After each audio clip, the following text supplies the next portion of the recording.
जल्दबाजी का काम शैतानों का होता है। नॉन स्टप খেলা চলছে, নন স্টপ। ভেবেছিলাম আজকে ছুটি নেব, শরীরটা ভালো নেই, ভিডিও দেব না, কিছু পারবো না আজকে, কিন্তু এই নোংরাগুলো জ্বালায় ছুটি নেব তার উপায় আছে? মানে কিছু না বললে না যেন আরো শরীরটা খারাপ করে।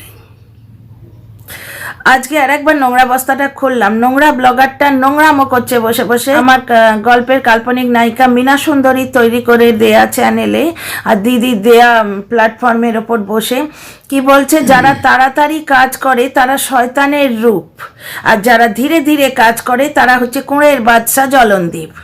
শয়তানের রূপ নাকি যারা তাড়াহুড়ো করে কাজ করে। তো আজকের ভিডিও তুই তো বললি বাড়িটা তাড়াতাড়ি করে ফিনিশ করতে চাইছি, তার মানে তুই শয়তানের রূপ, তাই তো? আর ওদিকে সে গামলামুখী জলহস্তি দালাল, সে তার হাজবেন্ডের সামনে বসে অকথ্য কাঁচা কাঁচা গাল দিয়ে আবার মীনা সুন্দরীকে রোস্ট করে চলেছে। হাজবেন্ড সামনে বসে আছে, শুধু তাই নয়, হাজবেন্ড আবার খুশি হয়ে বলছে যে আমাকেও একটা চ্যানেল খুলে দাও, তোমার সঙ্গে পাল্লা দিয়ে। অদ্ভুত জুটি বাপু, অদ্ভুত জুটি, মানে রাম মিলায়ে জড়ি। কি নোংরা ফ্যামিলি। এ আবার বলে মীনা সুন্দরীর জন্ম থেকে, জন্ম লগ্ন থেকে সমস্ত মিথ্যে, ওর বাবা মার শিক্ষা মিথ্যে। মানে এই সমস্ত মানুষকে কি করলে শাস্তি দেওয়া যায় বলুন তো? চাপকে এদের পিঠে চামড়াটা খুলে নিয়ে যদি ডুগডুগি বাজানো যায় না, তাও এদের কম পড়বে। হাজব্যান্ডের সামনে বসে, হাজব্যান্ডটাও তো সেই রকম, বললো না আমাকে একটা চ্যানেল খুলে দাও, আমিও তোমার সঙ্গে পাল্লা করে গাল দেবো, এই কথাটা বলছে, ও নিজেই বলছে। তো যাই হোক dear friends, welcome back to my channel my world of words. আমি সৌমি, আমি আপনাদের সবাইকে আমার চ্যানেলে ওয়েলকাম করছি। মারবো, ধরবো, খিস্তি, খেউর, গালি গলজ, এছাড়া তো এই দালালের কোনো ভিডিও কমপ্লিট হয় না। এত কালো টাকা পাচ্ছিস তোরা, তুই এবং তোর এই চোখ পিট, তোদের দুজনের খারাপ সম্পর্ক পিকনিকের দিন নাকি গাধা ভাই দেখেছিল, এটা তুই নিজেই বলেছিস। তাহলে তোর কোন গোত্রের ভাই এ ভগবান জানে, নিজেই বলেছিস। আমি ব্লগে যা দেখি তাই বলি। অবশ্য তোর মতো মিথ্যেবাদী একটা নোংরা পুঁটলি, একটা নোংরা জলহস্তি, তার তো কোনো কিছুই পার্মানেন্ট নয়, জীবনের কোনো কিছু পার্মানেন্ট নয়। আজকে বলবি, কালকে ভিডিওটা ডিলিট করে দিবি, বলবি কই আমি তো বলিনি। মহিলা মানে এর মাথার গন্ডগোল আছে, এই জন্যে এর ভিডিও দেখে আমি কোনোদিন রিয়াকশন দিইনি। এর কোনো মাথার ঠিক নেই, কাল একটা কথা বলে আজ আর একটা কথা বলে। এই মহিলা এত নোংরা, ওই জন্যই ও বলতে পারে এইরকম কথা যে মীনা সুন্দরীর জন্ম লগ্ন থেকে সমস্ত কিছু খারাপ, ওর বাবা মা শিক্ষা মিথ্যে। হ্যাঁ রে, ওর তো বাবা মা আছে, তার একটা শিক্ষা দীক্ষা আছে, তোর কি এই ব্যাপারটা আছে আদৌ? তোর তো শুনেছি বাবা মা নেই এবং তার শিক্ষা দীক্ষার কোনো প্রশ্নই নেই। এর নামে বাপ মা তুলে যে নোংরা কথা বলে, তার কথার কি এক্সপ্লেনেশন দেবো? যে গল্পের গরুটা এ গাছে তুলছে সেইটা সম্বন্ধে দুটো কথা বলি, কন্ট্রোভার্সি করছি না, কন্ট্রোভার্সি করছি ডিয়ার ফ্রেন্ডস। তো কিছুদিন আগে অবধি বললো যে খাট দেখে মীনা সুন্দরী দৌড়ে দৌড়ে আসছে, নতুন প্রেমিক, পুরনো প্রেমিক, আধখানা প্রেমিক, সোয়া তিনখানা প্রেমিক। এর তো প্রেমিক ছাড়া জীবনে আর কিচ্ছু নেই, এ আসে গুপ্তি বেড়াল, নোংরামো ছাড়া কিছু জানে না। 24 ঘন্টা খালি ওই প্রেমিক এই নিয়ে ওর ভিডিও, অথবা খিস্তি খেউর। এই মহিলার সাইকিয়াট্রিক ট্রিটমেন্ট দরকার। কাল অবধি বলে আসছে যে ওই কালো টাকা সাদা করা যে গ্রুপ, সেই গ্রুপ থেকে যে 60,000 টাকার খাট দিয়েছিল, সেই খাট দেখে আমার গল্পের কাল্পনিক নায়িকা মীনা সুন্দরী নাকি হাতে পায়ে দৌড়চ্ছে, এবং সেখানে তার এই পিট ভাই বসে আছে, যার সঙ্গে ওর খারাপ সম্পর্ক গাধা ভাই দেখে গ্রুপের সবাইকে বলেছিল পিকনিকের দিনে। বুঝতে পারছেন, যে পিকনিকের দিনে ওই একজন বান্ধবী পাতিয়ে রেখেছেন, এর ভিডিও আমরা দেখলাম না, সেই বয়স্ক ভদ্রমহিলা পুরো সংসারের কাজ করেছিল। সুতরাং স্বার্থের জন্য এরকম 2-4টে লোক কিন্তু জুটিয়ে রাখে চতুর্দিকে, কেউ বন্ধু কেউ ভাই। তো যাই হোক, কাল অবধি বলে আসছে যে খাট দেখে, আমার ভাইয়ের স্মার্টনেস দেখে আমার গল্পের কাল্পনিক নায়িকা মীনা সুন্দরী নাকি দৌড়ে দৌড়ে আসছে। তারপর যখন মীনা সুন্দরী ভিডিওটা দিল, মুক্তি চাই, মুক্তি দাও, এরকম স্পষ্টভাবে মেয়েটা কোনোদিন বলেনি, তো তখন বলছে যে যখন দেখলো ভাই কিছুতেই নেবে না, তখন গিয়ে সে ডিভোর্স চাইছে, মুক্তি চাই, মুক্তি দাও। কত বড় গাধা, মূর্খ, পাগল, কি বলবো, একে সাইকিয়াট্রিক ট্রিটমেন্ট করানো দরকার। ডিভোর্স কেস ইনস্ট্যান্ট হয়। এ কি ফুচকা খেতে ইচ্ছে হয়েছে, ফুচকাওয়ালা দাঁড়িয়ে আছে, চলো ফুচকা খেয়ে আসি। ডিভোর্স কেস বহুদিন আগে ফাইল করতে হয়, তবে যদি ডেট পাওয়া যায়। 5 বছর ধরে পেন্ডিং হয়ে পড়ে আছে ডিভোর্স কেস, তখন গিয়ে সে ডিভোর্স চাইছে। ডিভোর্স কেস মীনা সুন্দরী কবে ফাইল করেছিল আপনাদের মনে আছে? যখন এই পিট নোংরা লোকটা প্রচণ্ড নোংরামো করছিল ভিডিওতে বসে। তো যাই হোক, সেটা তো গেল যে আমার ভাই কিছুতেই ফিরে নেবে না, তাই এখন ডিভোর্স চাইছে। এখন আবার ট্রেনে যেতে যেতে এত তো নোংরা টাকা পাচ্ছিস তুই, তবু নোংরামো করা তোদের দুজনের শেষ হয় না? তোদের নোংরামো করার কোনো সীমা নেই? ট্রেনে যেতে যেতে ভিডিও করে বলছে যে পিয়নকে ঘুষ দিয়ে ওই চিঠিটা, মানে নোটিশটা আর কি নিয়ে নিয়েছে। কে না, ওই ছায়া মানুষ, যাকে আমার গল্পের কাল্পনিক নায়িকা মীনা সুন্দরীর সঙ্গে অ্যাসোসিয়েটেড করা হয়। অ্যাকচুয়ালি যাই ভুল করে, যাই নোংরামো করে এই জলনদীপ নামক প্রাণীটি, সেইটার এগেনস্টে এই দালালটা একটা গল্প বানায়। কারণ জলনদীপ আগের লাইভেই বলে দিয়েছিল যে উকিলকে তার যোগ্যতা প্রমাণ করতে হবে। যে ল পাস করা উকিলকে ধমকি দেয় যে যোগ্যতা প্রমাণ করো, মানে আমার ডিভোর্স কেসটা আটকে দাও। মুখে বলছে ফেরত নেব না, পুরোনো পথে যাব না, ফেলে দেওয়া জিনিস চাটি না। আর সেই ফেলে দেয়া জিনিসের জন্য প্রাণপণে হাত জোড়ো করে বসে আছে এবং উকিলের পায়ে ধরছে গিয়ে, হে প্রভু, এই ফেলে দেয়া জিনিসটি আমার জীবন থেকে যেন কোনোদিন না যায়। বুঝতে পারছেন তো কেসটা? ভার্চুয়ালি সে উকিলকে ধমকি দিচ্ছিল যে উকিলকে ট্যালেন্ট প্রমাণ করতে হবে। ওকালতি পাশ করে কিচ্ছু হয়নি, ওকালতির ডিগ্রিটা ফালতু। যতদিন না জলনদীপ ডিগ্রি দেবে যে হ্যাঁ তোমার ট্যালেন্ট আছে, ততদিন উকিলের ওকালতি করার কোনো যোগ্যতাই নেই। ওকালতি করার লাইসেন্সটাই জলনদীপ দেবে। যারা তাড়াতাড়ি করে কাজ করে তারা নাকি শয়তানের রূপ। তাহলে তুই বাড়িটা তাড়াতাড়ি করে ফিনিশ করছিস কেন? তাহলে তুই, তোর বাবা এবং তোর মা তিনজনই শয়তানের রূপ। আচ্ছা, এই গামলা জলহস্তি কি বলছে শুনুন। সে বলছে যে পিয়নকে নাকি ঘুষ দিয়ে নোটিশটা একটি ছায়া মানুষ নিয়েছে যাতে জলনদীপ কোর্ট অবধি পৌঁছতে না পারে। আমার গল্পের কাল্পনিক নায়িকা মীনা সুন্দরী পা বাড়িয়ে আছে ডিভোর্সটার জন্য। কোন কালে সে ডিভোর্স ফাইল করেছে? ডিভোর্সটা কিন্তু মীনা সুন্দরী ফাইল করেছে, এই পিট ফাইল করেনি। মুক্তিটা সে চায়, তার এত মুক্তি পাওয়ার তারা রয়েছে, তাই জন্য সে শয়তানের রূপ। আর এ দুধ কা ধুলা হুয়া। A498 কেসে কেন গেছিল? চুল্লুকে বউ পিটিয়েই তো গেছিল। তো যাই হোক, এই নোংরা লোকটার নোংরামো আপনাদের আর কত বলবো। আজকে ওই নন স্টপ শুনে আবার দেখতে গেছিলাম যে নন স্টপ খেলা চলছে। বাবা, তুই না পারিস ইংলিশ বলতে, না পারিস হিন্দি বলতে, দয়া করে কৃপা করে শুধু বাংলাটা ভদ্রভাবে বল। আচ্ছা, এর ভিডিওতে প্রথম একটা কমেন্ট, আমি সেটা স্ক্রিনশট নিয়ে রেখেছি। প্রথম একটা কমেন্ট হচ্ছে যে তোমরা প্রিয়ার পাশে দাঁড়াও। প্রিয়া মানে যে ব্লগারটির ভিডিওটি আমি আমার কমিউনিটিতে শেয়ার করেছি, ওনার ছেলে অসুস্থ, বোন মারো ট্রান্সপ্লান্ট করতে হবে, থ্যালাসেমিয়া রোগ রয়েছে, প্রচণ্ড একটা কস্টলি অ্যাফেয়ার, সেটার বর্ণনা উনি দিয়েছেন নিজের ভিডিওতে।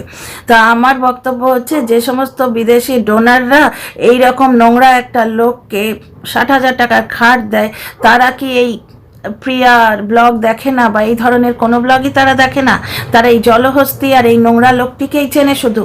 তারা এই নোংরা লোকটিকে খাট কি করে দিতে পারে 60,000 টাকা, যার নিজের 60,000 টাকা দিয়ে খাট কেনার ক্ষমতা আছে, তাই না?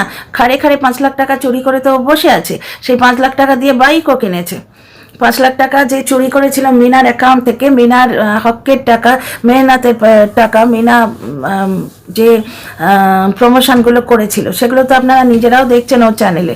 ও কীভাবে রাত জেগে জেগে প্রমোশন করে, কিভাবে মেহনত করে টাকা কামায়, সেই মেহনতের পয়সাটাই নোংরা লোকটা চুরি করে নিয়েছিল। অথচ আজকে ও বলছে যে যারা জলবাজি করে তারা শয়তানের রূপ হয়। বুঝতে পারছো? সে মেয়েটার মুক্তি পাবার নিশ্চয়ই তারা আছে, তোর মতো নোংরা লোকের সঙ্গে সে চিপকে থাকবে কেন? আচ্ছা, ফিরে আসি জলহস্তি দালালের কথায়। এই মহিলার মাথার গন্ডগোল আছে, নিক্ষাত 2-3টে স্ক্রু কোথাও পড়ে গেছে। ট্রেনে বলছে বসে বসে যে ছায়া মানুষের জন্যে আমার গল্পের কাল্পনিক নায়িকা মীনা সুন্দরীর 100% লাভ রয়েছে, যার জন্য সে ডিভোর্স চাইছে। অথচ কাল বলছিল যে খাট দেখে মীনা সুন্দরীর প্রচণ্ড ফিরে আসার ইচ্ছে হয়েছে, কিন্তু ভাই একদম লাঠি নিয়ে দাঁড়িয়ে আছে, ঢুকতে দেবে না। আজকে বলছে ছায়া মানুষের জন্য তার 100% লাভ, সেই জন্যে সে ডিভোর্স চায়, এবং একতরফা ডিভোর্স যাতে হয়ে যায় সেই জন্যে সে পিয়নকে ঘুষ দিয়ে ওই নোটিশটি হাফিস করে দিয়েছে জলনদীপের বাড়ি অবধি পৌঁছতে দেয়। জলনদীপ ধমকি দিয়েছিল না অ্যাডভোকেটকে যে তাকে তার ট্যালেন্ট প্রমাণ করতে হবে? জলনদীপ ভার্চুয়ালি এই গামলাকেও ইনডাইরেক্টলি ধমকি দেয়। এদের পিওর বিজনেস রিলেশন, তো অন্যরকম কি রিলেশন সেটা ওই জলহস্তি নিজের ব্লগে নিজেই মুখে বলেছে। যে কিছু একটা দেখে নাকি গাধা দাদা গ্রুপের লোকেদের বলেছিল, তো পিকনিকের দিনে। তো যাই হোক, পিওর বিজনেস রিলেশন, তো দুজনে দুজনকে ধমকি দিতে থাকে। যেদিন খাট পৌঁছতে এসেছিল সেদিন এই বুড়ি দালালটা ধমকি দিয়েছিল যে আমাদের একটা হোয়াটসঅ্যাপ গ্রুপ আছে, সেখানেই হিন্ট দিয়েছিল জলনদীপকে যে বেশি বেগবাই করলে সমস্ত সিক্রেট বলে দেবো। সেই সিক্রেট তো অটোমেটিক্যালি আউট হয়ে গেল। আর আজকে জলনদীপ তার দালালকে ধমকি দিচ্ছে ইনডাইরেক্টলি, সেই বলে না ঝিকে মেরে বউকে শাসন, সেরকম ইনডাইরেক্টলি ধমকি দিচ্ছে যে অ্যাডভোকেটকে তার ট্যালেন্ট প্রমাণ করতে হবে, মানে দালালকেও তার ট্যালেন্ট প্রমাণ করতে হবে। আজকে মিথ্যে কথা বলে ধরা পড়ে গেছে যে সে নোটিশ পেয়েছে, এবং নোটিশ পেয়েও যায়নি। মিনা একটা ভুল করে ফেলেছে, ও বলে দিয়েছে যে একতরফা ডিভোর্স হয়ে যাবে, এটা না বললেই পারতে গো। এদের বুদ্ধিগুলো দিতে হয় না, এরকম বুদ্ধিগুলো এদের দিতে হয় না। আরও দুটো কি তিনটে তোমার হিয়ারিং আসতো, এ যেত না, তোমার একতরফা ডিভোর্স হয়ে যেত। তো যাই হোক, নোটিশটা এ পেয়েছে অথচ যায়নি। এবার দালালকে হুমকি দিয়ে যায় গল্প বানা, শিগগিরই গল্প বানা, না হলে আজ থেকে দালালি খতম, বুঝলি তো? আমার নাম জলনদীপ, দালালি খতম একদম। সঙ্গে সঙ্গে ট্রেনে বসে বসে নোংরা গল্প ফেঁদেছে, এবং এই নোংরা গল্পটি ফাঁদতে গিয়ে এই মূর্খ দালাল একটা জিনিস জানে না যে ভারত সরকারের কর্মী হচ্ছে পিয়নেরা। তার মানে পিয়নদের ওপরও কিন্তু ঘুষ নেবার অভিযোগ চাপিয়ে দিল। কোনো ছায়া মানুষ who is associated with Meena সুন্দরী, আমার গল্পের কাল্পনিক নায়িকা, সে নাকি ঘুষ দিয়ে পিয়নের কাছ থেকে ওই চিঠিটা আদায় করে নিয়েছে।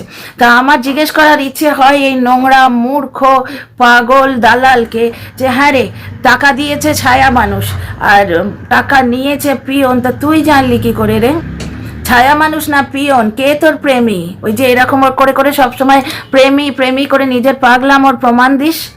তো ছায়া মানুষটা তোর প্রেমী না পিয়নটা তোর প্রেমী? কে এসে তোর কানে কানে ফিসফিস করে বলে দিয়ে গেছে যে পিয়নে ঘুষ নিয়েছে? পিয়নটা এসে বলেছে যে আমি ঘুষ নিয়েছি, না ছায়া মানুষটা গিয়ে বলেছে যে আমি ঘুষ দিয়েছি? তুই জানলি কি করে? হ্যাঁ, ওদিকে কোনো এক বেড়াল নাকি বলে বেড়াচ্ছে যে কোনো এক কন্টেন্ট ক্রিয়েটার তার নোংরা ইমেজ, নোংরা ফটো তার কোনো চাইল্ড লাভারকে পাঠিয়েছিল এবং তার কাছে প্রমাণ আছে। তো এই বেড়ালটাকেও আমি জিজ্ঞেস করি যে মূর্খ গুপ্তি, তুই কি করে জানলি রে? খারাপ ইমেজটা যে পাঠিয়েছে আর যাকে পাঠিয়েছে তা সেই দুজনকে ছাড়া তো আর কারুর জানার কথা নয়, কিসের প্রমাণ আছে? মানে ফোনের ক্যামেরা খুলে আল ফাল বকে হুমকি দিলেই হলো। যাকে দিচ্ছিস তার মাথায় ব্রেন নামক পদার্থই নেই, ঘিলিও নেই, তাই না রে? নিজেদের অতি চালাক ভাবিস না, অতি চালাকের গলায় দড়ি হয়, সব সময়ই গলায় দড়ি হয়। এই যে নোংরা গামলাটা, তারপর আরও কী সব আলফাল বকেছে সেটা আমি দেখিনি। ভারত সরকারের কর্মী হচ্ছে পিয়ন, তাহলে ভারত সরকারের কর্মীর ওপর কিন্তু ভার্চুয়ালি ও তাহমাত লাগালো, মানে অভিযোগ লাগালো, এটা কিন্তু অপরাধ।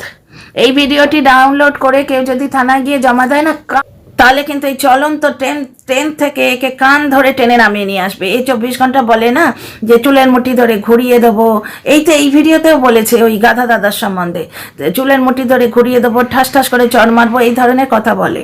এগুলো কিন্তু ভায়োলেন্সের পর্যায়ে পড়ে। সুতরাং এর জবাব দিতে গেলে যে কথাগুলো বলতে হয় সেগুলো আমি আমার ভিডিও বলতে চাই না, কিন্তু এই ধরনের যদি সরকারি কর্মীকে অবমাননা করে ভিডিও নামানো হয় এবং সেটি যদি ঠিক জায়গায় পৌঁছে যায় না, তাহলে কে কার চুলের মুঠি ধরে নাড়াবে আর কে কার চুলের মুঠি ধরে চলন্ত ট্রেন থেকে নামিয়ে নিয়ে আসবে হির হির করে টানতে টানতে, সেটা কিন্তু বোঝা যাবে যদি এই জিনিসটি, এই ভিডিওটি ডাউনলোড করে ঠিক জায়গায় পৌঁছে দেওয়া যায়। ভারত সরকারের কর্মীর গায়ে এ দাগ লাগাচ্ছে যে সে ঘুষ নিয়েছে। মীনা সুন্দরীর সঙ্গে একটি মানুষ ঘুষটা দিয়েছে, ঘুষ যে নিয়েছে তার আপত্তি নেই, ঘুষ যে দিয়েছে তার আপত্তি নেই, তাহলে তোমাদের বলার কি আছে রে দালাল? কেন রে কেন, কেন রে কেন, তোর বলার কি আছে? না, এই কথাটা আমি বলছি না, এটা আমি জাস্ট মিমিক্রি করলাম চলনদীপের কথার। এর কোনো মানে হয় কি? ঘুষ দিয়েছে ঘুষ নিয়েছে তোমাদের বলার কি আছে? ঘুষ দেওয়া আইনত অপরাধ। সুতরাং ও বলেছিল না, এই জলনদীপ নামক প্রাণীটি বলেছিল না যে যারা গিফট দিচ্ছে তাদের আপত্তি নেই, যে গিফট নিচ্ছে তাদের আপত্তি নেই, তোমাদের অত মাথা ব্যথা কিসে? ডেফিনেটলি মাথা ব্যথা, কারণ মীনা সুন্দরীর জন্মলগ্ন থেকে সমস্ত মিথ্যে, তার বাবা মার শিক্ষা মিথ্যে, তার বাপ মিথ্যে, তার মা মিথ্যে, সে মিথ্যে, সে যা বলে সব মিথ্যে কথা। হ্যাঁ, কারণ নোংরা লোকরাই মুখ লুকিয়ে থাকে, চুপ করে থাকে, তাই না? তাহলে তোর ছেলের মুখটা তুই দেখাস না কেন রে? তোর ছেলেও নোংরা নাকি? নোংরা লোকরাই যদি মুখ লুকিয়ে থাকে, চোরেরা কি একটা বললো বেশ, ওই যে মীনা সুন্দরী যে বাইকে করে গেছে, মীনাকে খুব উস্কাচ্ছে, এই যে সেরা কদিন ধরে উস্কালো, যার জন্য মিনা তার বৌদির মুখটা দেখিয়ে দিল। অ্যাকচুয়ালি ওদের উস্কানিতে নয়, এটা ওদের পারিবারিক ডিসিশন ছিল। হয়তো এখন বৌদির বাপের বাড়ি থেকে বা দাদা পারমিশন দিয়েছে, বৌদির নিজেরই হয়তো আপত্তি ছিল যে আমি ব্লগে আসবো না, এখন সেই আপত্তিটি উঠে গেছে, তাই মিনা তার ভিডিওতে বৌদির মুখটা দেখিয়ে দিয়েছে। এবার এ তো নোংরামো করা ছাড়া কিছু জানে না, দুই ভাই বোনের মধ্যে লাগিয়ে দেওয়ার চেষ্টা করছে, দাদা বৌদির সঙ্গে মিনার লাগিয়ে দেওয়ার চেষ্টা করছে, উস্কানিমূলক ভিডিও করা ছাড়া তো এ কিছু জানে না। তো এখন প্রাণপণে মিনাকে উস্কাচ্ছে নানা রকম নোংরা কথা বলে। যারা চোর হয় তারাই তো লুকিয়ে থাকে না, মুখ দেখায় না। না রে, তোর মতো চোর, তোর মতো কালো টাকা সাদা করার ব্যবসায় যারা লিপ্ত, তারা তো ট্রেনে যেতে যেতে লাইভ করছে। তাহলে চোর যারা, তারা কি করে লুকিয়ে থাকছে? আর ওই জলনদীপ যে 5 লক্ষ টাকা চুরি করেছে, হাতিয়েছে, সেটা তো ব্যাংক স্টেটমেন্ট থেকে বোঝা যাচ্ছে। সে লোকটা রীতিমতো কাঁধ নাচিয়ে চলেছে আর চোখ পিট করে চলেছে। তাহলে চোরেরা কোথায় মুখ লুকিয়ে রাখে? চোরেরা তো জোর গলায় মিথ্যে কথা বলে, প্রতিনিয়ত মিথ্যে কথা বলে। স্বচ্ছন্দে বলে নাকি ছায়া মানুষ পিয়নকে ঘুষ দিয়ে নোটিশটি হাফিস করে দিয়েছে। এবার আমার বক্তব্য হচ্ছে, পিয়ন যদি ঘুষ নিয়ে থাকে, সেটা কি তোর কানে কানে গিয়ে বলে এসছে, না ছায়া মানুষ তোর কানে কানে গিয়ে বলে এসছে? চলন্ত ট্রেনে গিয়ে খবরটা তোকে কে দিল? হ্যাঁ, তুই কি করে জানলি রে দালাল? কি করে জানলি তুই?